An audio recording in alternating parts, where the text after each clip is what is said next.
ನಾವು ಸರಲ್ ಭೀಮಾ ಯೋಜನೆ ನೋಡೋಣ.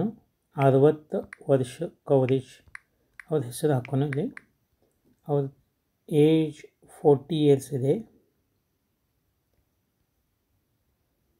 ಅವರಿಗೆ ಕವರೇಜ್ ನಾವು ಏನು ಮಾಡೋಣ ಅಂದ್ರೆ 20 ಲ್ಯಾಕ್ ನೋಡೋಣ. 20 ಲ್ಯಾಕ್ 20 ಲ್ಯಾಕ್ ಕವರೇಜ್ ಬೇಕು ಅವರಿಗೆ. Regular pay 20 years premium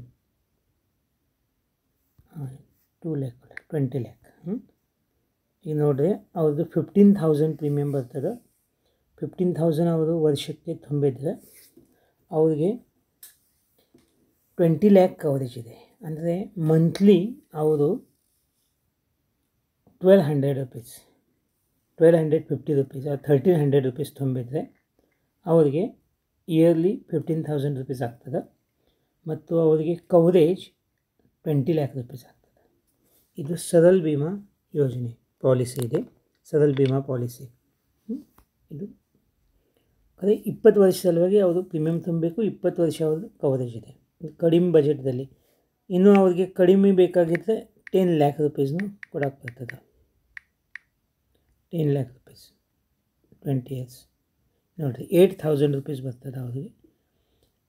yearly 8,000 rupees ಅಂದರೆ ಮಂತ್ಲಿ ಅವರು 700 ರೂಪೀಸ್ ತುಂಬಿದರೆ 700 ರೂಪೀಸ್ ಮಂತ್ಲಿ ತುಂಬಿದರೆ ಅವ್ರಿಗೆ ಕವರೇಜ್ ಎಷ್ಟು ಬರ್ತದೋ 10 lac rupees.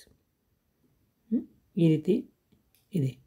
Correct 10 lac rupees ಆಯಿತು ಅಂದರೆ ಏನೂ ಇರೋಂಗಿಲ್ಲ. ಅದಕ್ಕಿಂತ ಇದು 20 ಲ್ಯಾಕ್ ರೂಪೀಸ್ ಚಲೋ ಇದೆ. ಈ 20 ವರ್ಷದಲ್ಲಿ ಅವ್ರಿಗೆ ಏನಾದರೂ ಆತಂದರೆ ಅವ್ರಿಗೆ ಅವರ ನಾಮಿನಿಗೆ 10 ಲ್ಯಾಕ್ ರೂಪೀಸ್ ಸಿಗ್ತದೆ.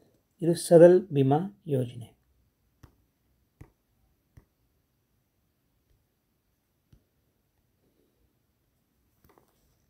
ಸರಲ್ ಭೀಮಾ ಯೋಜನೆ.